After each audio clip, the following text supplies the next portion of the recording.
Je pense que j'étais dans l'idée de trouver des histoires, de raconter des histoires par rapport à l'écriture. On lançait une petite maison d'édition et puis aussi de retrouver un imaginaire un peu d'enfant parce que j'avais vécu avec toi, je suis honnête, hein, je dis les choses telles quelles, hein. J'avais vécu avec toi des grands voyages narratifs avec des choses qui étaient à la fois remontées du passé, de l'enfance, très fortes de souvenirs, mais probablement réinventées aussi réimaginer et aussi des histoires dont je me souviens très bien que j'ai vécues dans des séances avec toi. Voilà, je sais pas s'il faut le dire ou pas, mais et du coup j'avais cette envie-là de repartir dans cet univers, de repartir vivre une petite expérience dans un univers euh, imaginaire. Et puis bah tant qu'à faire de l'écrire parce que comme ça j'en garde une trace ou en tout cas quand tu l'écris ça reste plus en tête. À la fois, il y a un côté, il y avait un côté assez cadré, c'est-à-dire que tu es vraiment accompagné donc quelque chose d'assez didactique ou pédagogique. Voilà, avec on te décrit les scénarios des différentes histoires principales. Alors moi qui suis pas trop dans les cases, c'est pas forcément toujours ce que j'apprécie le plus, mais en même temps, partant de là, eh ben, on se sent rassuré. Et après, derrière, il y avait un espace pour l'imaginaire avec à la fois bah, cette petite marche qu'on avait fait pieds nus, une petite méditation en nature. Et puis surtout, après, derrière, on avait fait des expériences d'écriture où on partait dans. Moi, je suis parti dans des voyages, je m'en souviens, je me souviens des images de collines avec des vallées, avec des vapeurs, avec un dragon et un œuf dans une grotte. Et j'ai traversé tout ce paysage, c'était magnifique.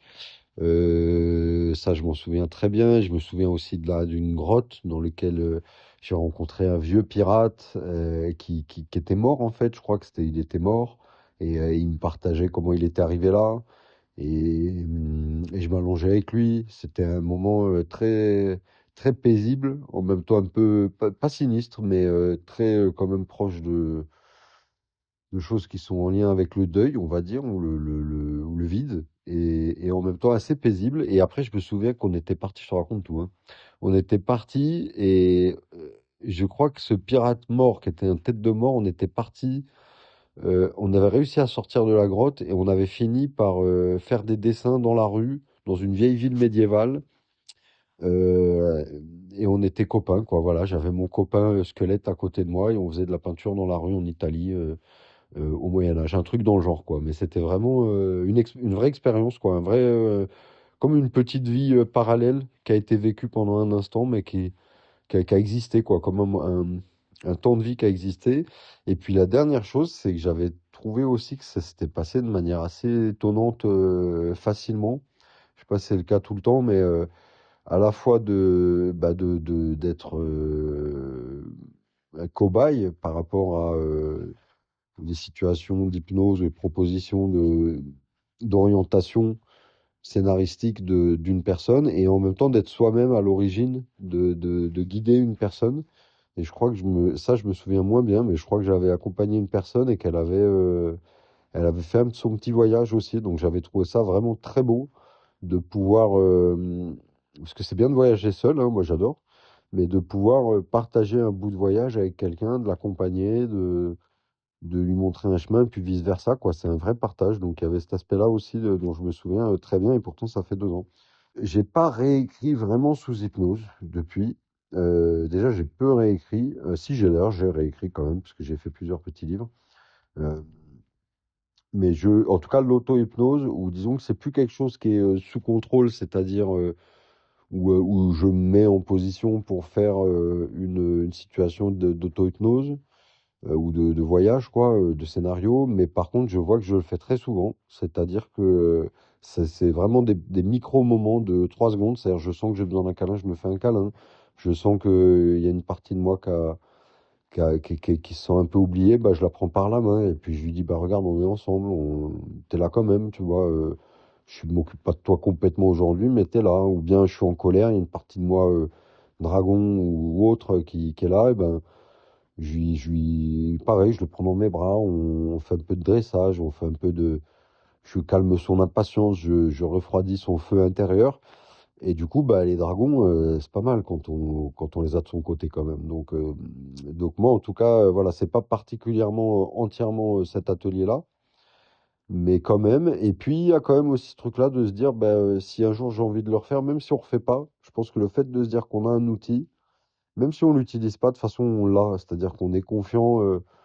On est confiant que si on a besoin, on a besoin, par exemple, je sais pas, on a plein d'outils dans la cave, on les utilise pas tout le temps, mais le fait de savoir que si on a un truc qui pète, bah, on a de quoi le réparer, bah, on est plus serein globalement dans la vie. Donc très content d'avoir vécu cette expérience.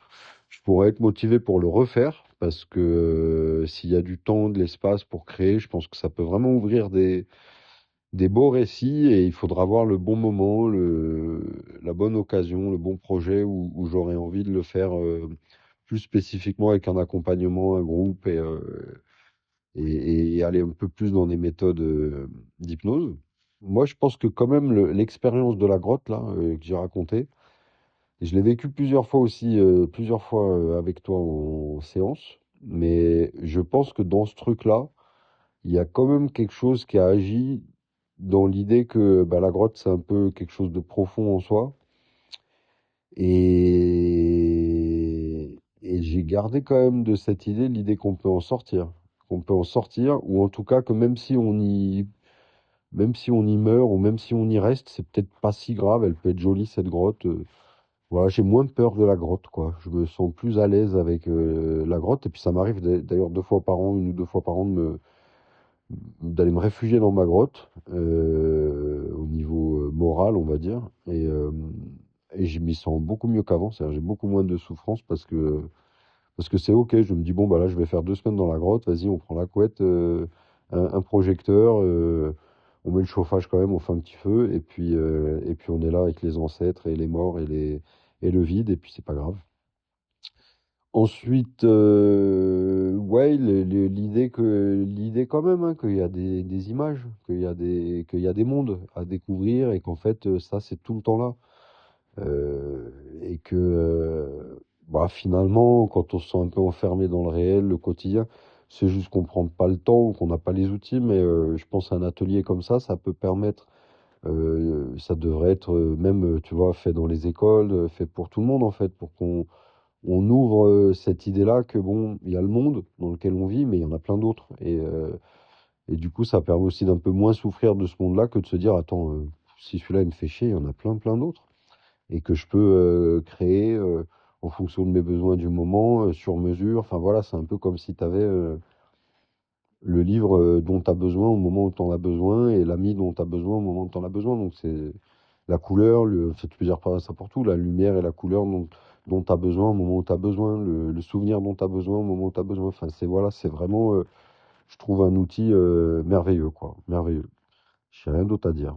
Et si tu devais la recommander, que dirais-tu en une phrase? Bon voyage.